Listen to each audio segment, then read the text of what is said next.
Game player skill যত ভালো হবে ততই তুমি উন্নত করতে পারবে নিজেকে। তো আজকের ম্যাচে আমি প্রায় 9টা কিল করি। তো কিভাবে কিল করতেছি চলো দেখা যাক।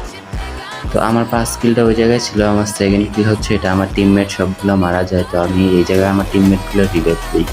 তারপর আমার কিলটাকে আমি কনফার্ম করে নিই, নেক্সট কিলে চলে যাই।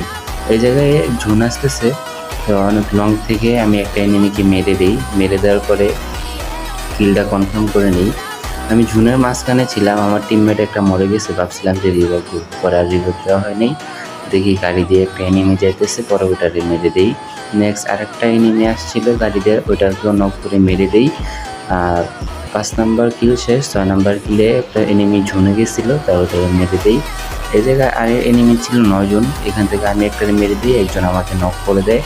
পরে আমার টিমমেট আমাকে রিভাইভ দেয়, রিভাইভ দিয়ে আমি আরেকটা কিল করে নিই। অ্যান্ড লাস্ট ম্যাচ আমরা ম্যাচটা ঘুরিয়ে নিয়ে আসি।